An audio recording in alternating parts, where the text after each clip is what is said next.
How rising sea levels are affecting India's coastal villages. Long-term measurements of tide gauges and recent satellite data have shown that global sea levels are rising at an average rate of 3.6 millimetres per year. This is due to global warming. Burning fossil fuels, deforestation, and farming livestock are increasing the concentrations of carbon dioxide and other greenhouse gases like methane in the atmosphere, trapping heat and further raising surface temperatures. This is causing sea levels to rise in two main ways. Firstly, glaciers and ice sheets are melting, adding water to the ocean, and secondly, water expands when heated and so increases in volume. India is one of the most vulnerable countries affected by climate change and the subsequent sea level rises, threatening its coastal regions home to 170 million people. Rising sea levels lead to more frequent flooding, damaging infrastructure, disrupting communication networks, and contaminating drinking water. It's estimated that 1,600 lives are lost due to flooding in India each year.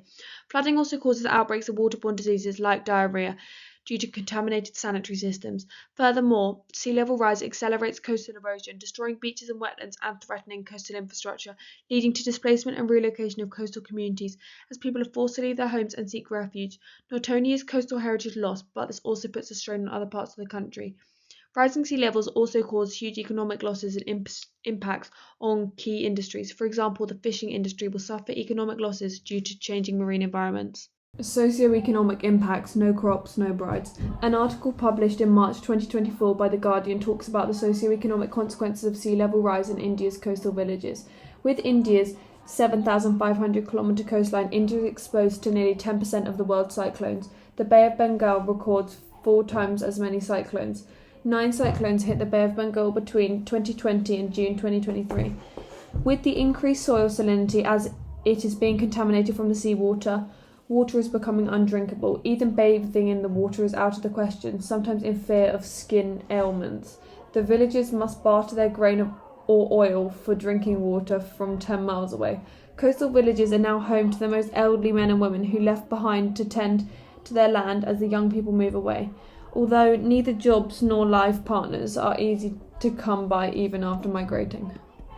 Environmental impacts on India's coastlines.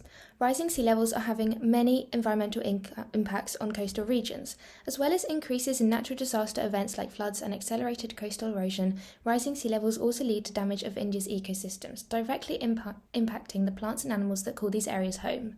Mangrove forests, coral reefs, and wetlands, which all provide vital habitats for various species, are particularly vulnerable. A reduction in species living in these habitats could also ripple down the food chain and affect the fishing industry. These ecosystems can also provide valuable natural defences against storm surges. For example, mangrove forests are known for their dense root system, which acts as a natural shield against coastal erosion and storm surges. Therefore, the damage to these ecosystems by rising sea levels will increase the likelihood and severity of natural disaster events like floods and cyclones. An example of one of the animals living in this threatened ecosystem is the Royal Bengal tiger, a keystone species. Their population have decreased to only 3,200 and they are now listed as endangered on the IUCN's Red List. Rising sea levels is a major threat that has contributed to the decline of this species.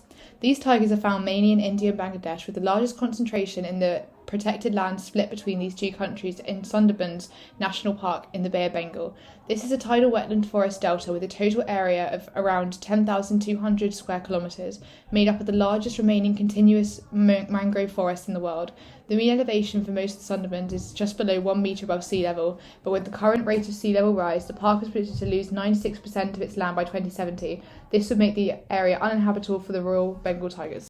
Mitigation and adaptation strategies. Implementation policies reduce the factors driving climate change, such as greenhouse gas emissions. These policies help communities prepare and respond for sea level rise, including regulations, early warning systems, and disaster preparedness. Empowering communities to be more resilient is essential. Education and awareness campaigns help people understand the risks and take necessary precautions. Communities can engage in nature-based solutions like restoring mangrove forests and enhancing beach ecosystems. Sustainable urban planning focuses on designing cities and coastal areas to withstand sea level rise. This includes elevating structures, constructing effective coastal defences, and incorporating green spaces that absorb excess water. Investing in resilient infrastructure such as seawalls and flood-resistant buildings is vital for safeguarding coastal regions. Indian cities are increasingly turning to nature-based solutions, including mangrove restoration and the creation of artificial reefs to bolster coastal resilience.